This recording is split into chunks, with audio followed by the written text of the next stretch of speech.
Now let's go to the full story from the very beginning. If you're not subscribed yet, make sure to subscribe and leave a like. The commander hadn't slept for days. A rival sniper had already taken down 2 SEAL recruits. Each shot was cleaner, colder, and closer to the base. Then, Riley Kane arrived. From the top of the hill, the spotter whispered, "The target is 2,800 meters away. Wind coming from the east, a lot of dust. Almost impossible." Riley adjusted her scope. Her finger pressed the trigger, slow and steady. 2 seconds. 3. Impact. Now let's go back to the beginning of the story. If you're not subscribed yet, make sure to subscribe and leave a like. They laughed when she refused to speak during the briefing. They whispered behind her back when she sat alone in the mess hall, her tray untouched, her eyes fixed on something no one else could see. They called her Ghost, not out of respect, but mockery. A woman who wouldn't talk, wouldn't smile, wouldn't bend to the unspoken rules of camaraderie that held the unit together. But what they didn't know was that silence wasn't weakness. It was preparation. It was focus. And on the day everything went wrong, that silence would be the only thing standing between life and death. Before we continue, drop a comment below telling us what city or country you're watching this from. Her name was Riley Kane, and she came from a place most people only saw in documentaries. The windswept plains of Montana, where the sky stretched endlessly and the nearest neighbor was 10 miles down a dirt road. Her father had been a rancher, her mother a schoolteacher who homeschooled Riley and her younger brother in a one-room cabin heated by a wood stove. Life was simple, but it was hard. Every morning before dawn, Riley would help her father check the fences, mend the gates, and count the cattle. And every evening, as the sun dipped below the mountains, her father would take out his rifle and teach her to shoot. He never made it complicated. "Breathe," he'd say, his voice low and steady. "Feel the wind. Listen to your heartbeat.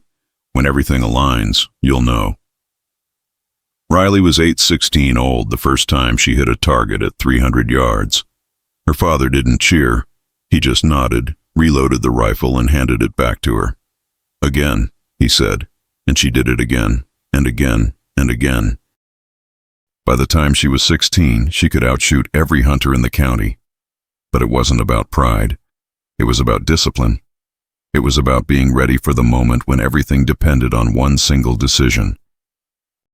When Riley was 19, a wildfire swept through their property.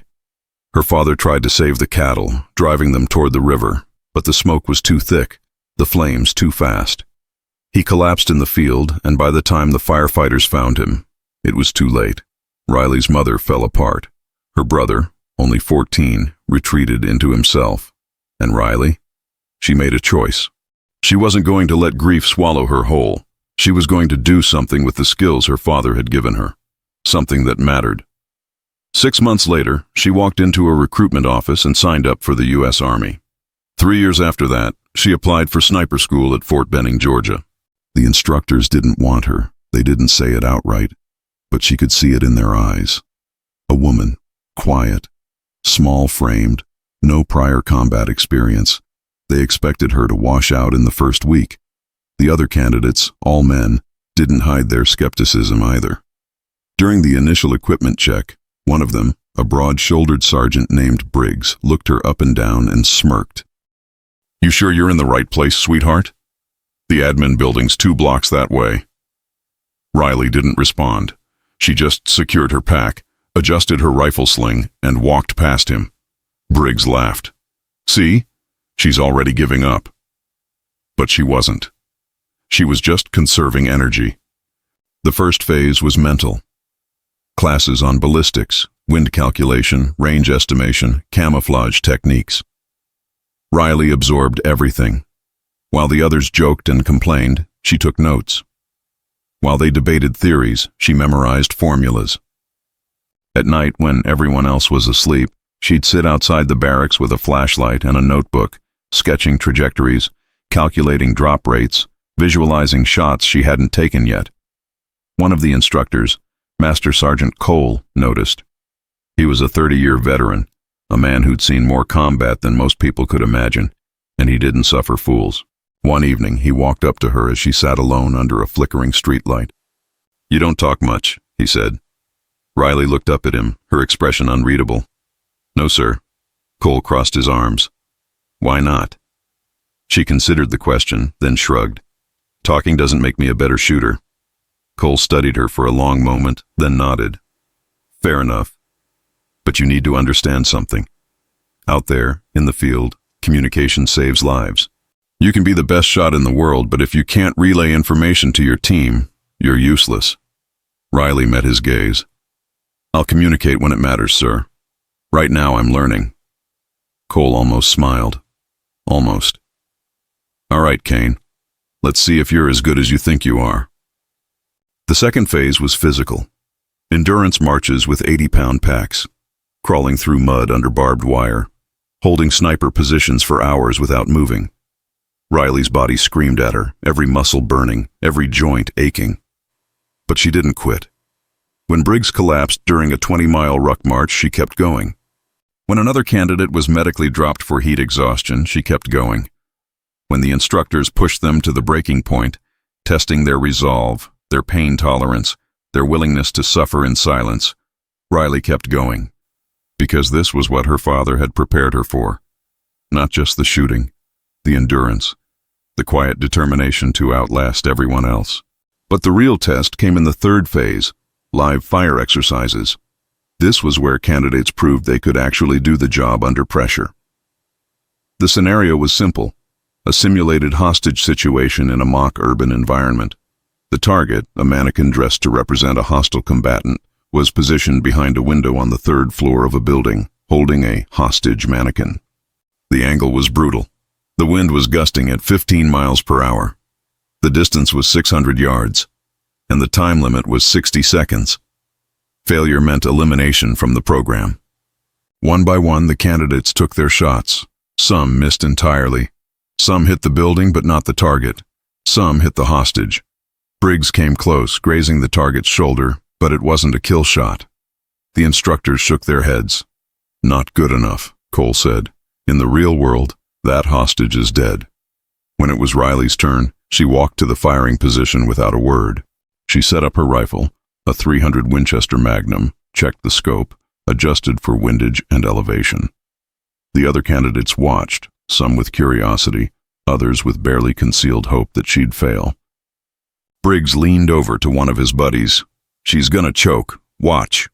Riley lay prone, her body perfectly still. She controlled her breathing. In, out, in, out. She felt the wind on her face, calculated its effect on the bullet's trajectory.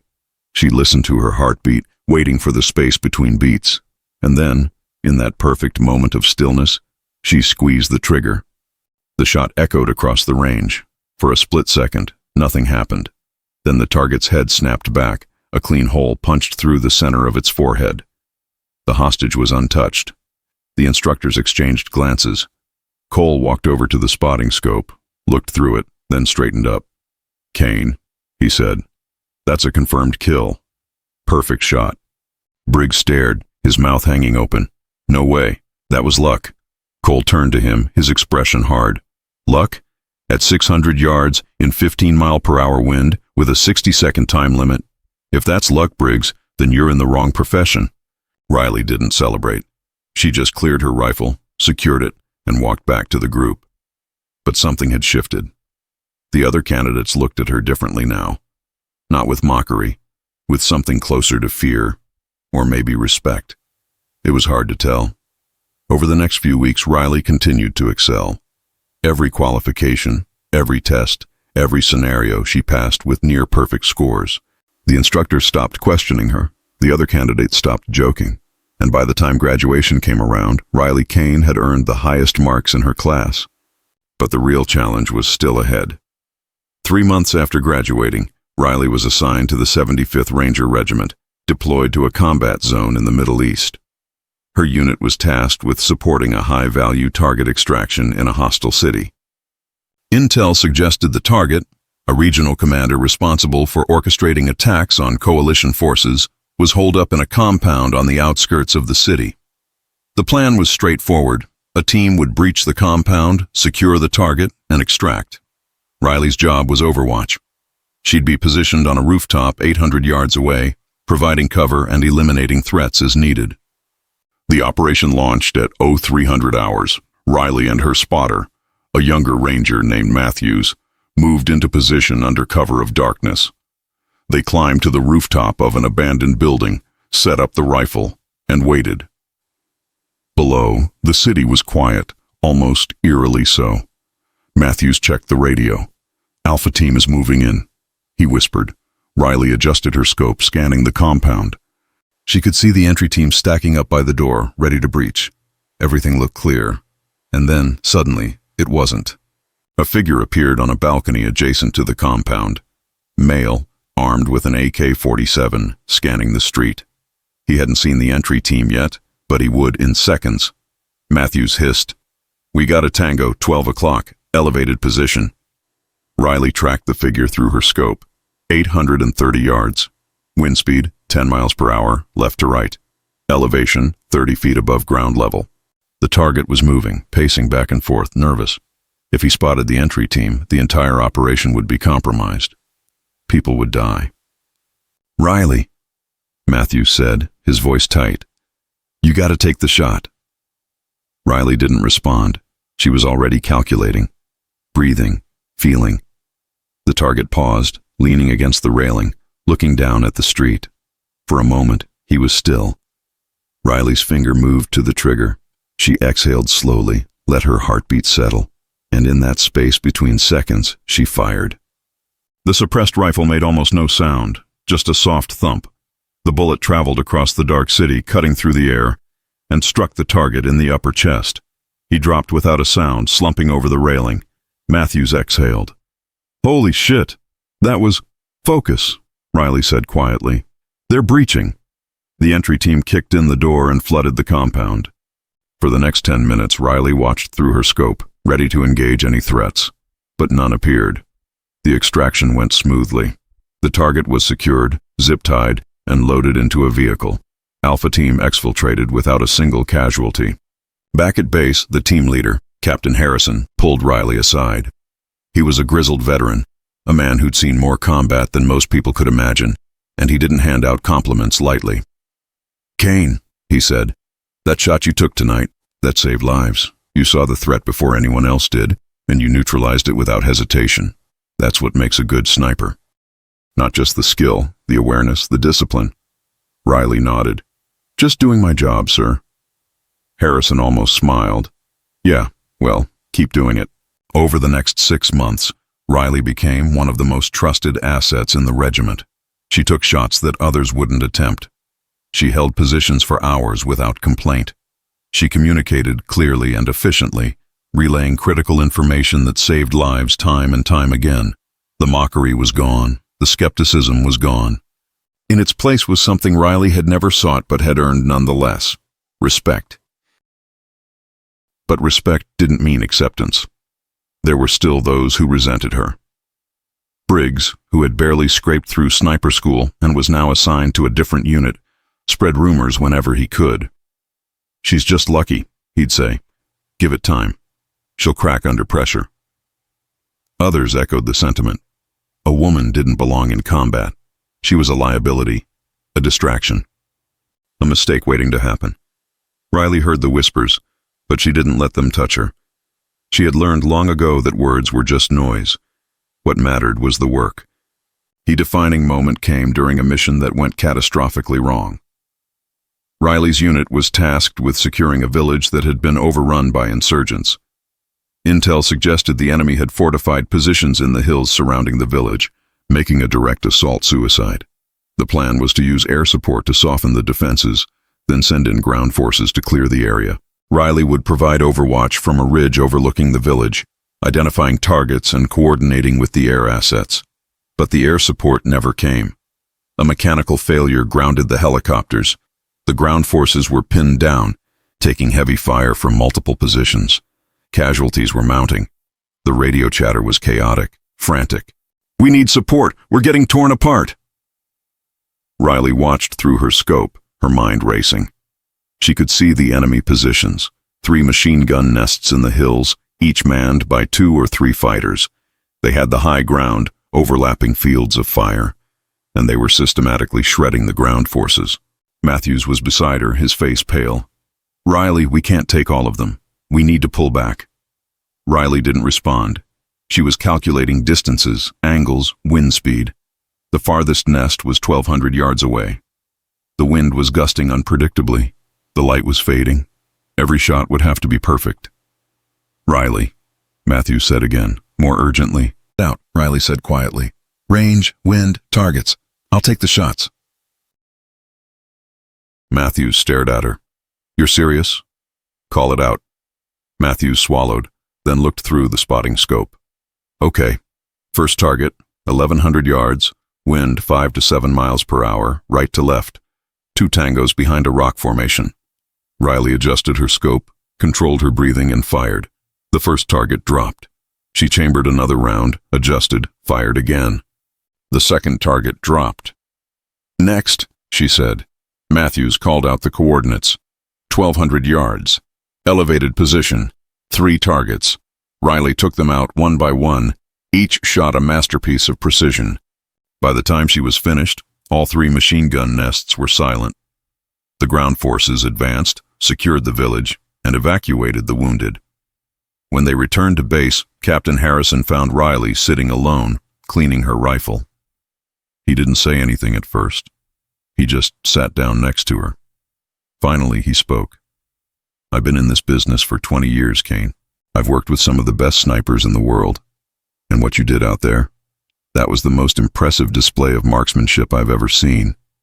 Riley kept cleaning her rifle. "Just doing my job, sir." Harrison shook his head. "No, that was something more." The story spread through the regiment, then the division, then the entire military. Riley Kane, the quiet woman from Montana who let her rifle do the talking. She became a legend, not because she sought it, but because she earned it. And when she finally returned home after years of service, she didn't seek recognition or accolades. She just went back to Montana, to the land her father had loved, and she rebuilt the ranch. But every evening, as the sun dipped below the mountains, she'd take out her rifle and practice. Because she knew that silence wasn't weakness, it was strength. And she'd proven it when it mattered most.